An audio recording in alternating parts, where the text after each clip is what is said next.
अस्सलाम वालेकुम। कैसे हैं आप सब लोग? उम्मीद है कि खैरियत से होंगे। आज तमाम ही नज़रें जो हैं वो आईनी बेंच की तरफ थीं और फैसले के सब मुंतज़िर थे, क्या तहरीक इंसाफ को उनकी मखसूस नशिस्तें मिल जाएंगी। ख़वातीन की एक बहुत बड़ी तादाद जो है वो पीटीआई का हिस्सा है और उम्मीद ये की जा रही थी कि शायद ये नशिस्तें पीटीआई को मिल जाएं, लेकिन ऐसा नहीं हो सका। और फ़ैसला कुछ यूँ आया कि सुप्रीम कोर्ट ने तहरीक इंसाफ को मखसूस नशिस्तें देने के ख़िलाफ़ नज़र सानी दरख्वास्त को मंजूर कर लिया और पेशावर हाई कोर्ट का फ़ैसला बरकरार रखा, जिसमें पाकिस्तान तहरीक इंसाफ को नशिस्तें देने का हुक्म कलादम करार दिया गया।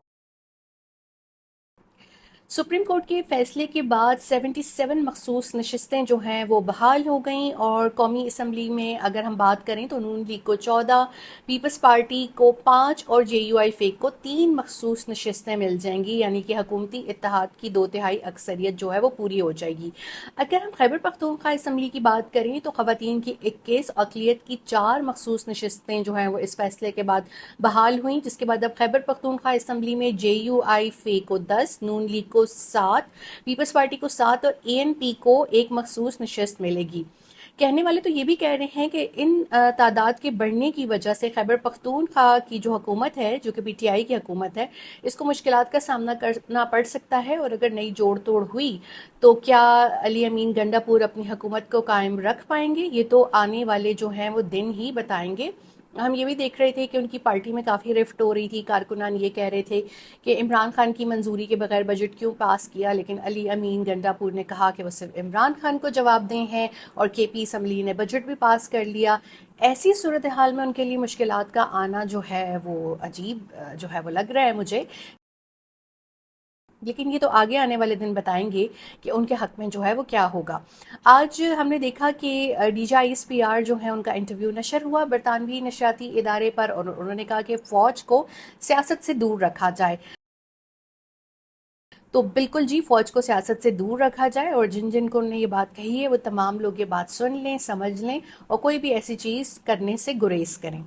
अब हम बात करते हैं एक अफसोसनाक सानिये की, जो कि सवात में हुआ ये कि यहाँ पर बहुत से रेस्टोरेंट्स हैं जिन्होंने अपनी चारपाइयाँ दरिया के किनारे बिछाई हुई होती हैं और लोग यहाँ नाश्ता कर रहे होते हैं और फिर ये होता है कि लोग यहाँ पर फोटोग्राफी भी शुरू कर देते हैं। वहाँ पानी का रेला आया और ख़ानदान एक वहाँ पर फंस गया और बहुत से आगे भी सयाह जो हैं वो फंसे और ये इतना अफसोसनाक सानिया था कि वो आधा एक घंटा मदद के मुंतज़िर रहे, लेकिन उनकी मदद नहीं की गई। अब इस मुल्क में जहाँ मैचेस में आकर हेली जो है वो पिच को ड्राई कर रहे होते हैं, जहाँ पे सियासतदान हेलीज को रक्शे की तरह इस्तेमाल करते हैं, हर जगह उनके साथ जो है वो अशराफिया के साथ पाकिस्तान के जितने रियासती असासों में हेलीज शामिल हैं उनका इस्तेमाल जारी और सारी होता है, लेकिन जब कोई सानिया हो जाता है तो वहाँ पे आपको कोई हेली नज़र नहीं आता। हमारे मुल्क में रिलीफ और रेस्क्यू का कोई कॉन्सेप्ट ही नहीं है।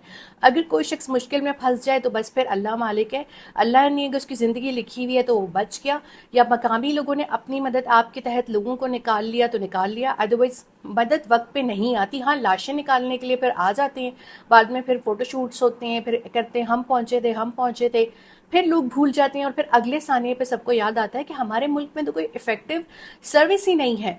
अब इस अफसोसनाक सानिए में 17 लोग जो हैं वो जामबर नहीं हो सके। एक ही ख़ानदान के बहुत ज़्यादा लोग जो हैं वो पानी में बह गए और वो लोग घूमने आए थे सवात, लेकिन मौत की वादी में चले गए। और ये चीज़ बहुत अफसोसनाक है कि हमारे मुल्क में रेस्क्यू और रिलीफ का जो है वो इंतज़ाम मौजूद नहीं है। ये बहुत दिल खराश सानिया है। मैं सयाहों से कहूँगी सोच समझ के अपना सफ़र प्लान करें। ये देख लें कि खुदा ना करे अगर वो किसी मुश्किल में फंस जाएं तो उनके लिए कोई सहूलत मौजूद नहीं।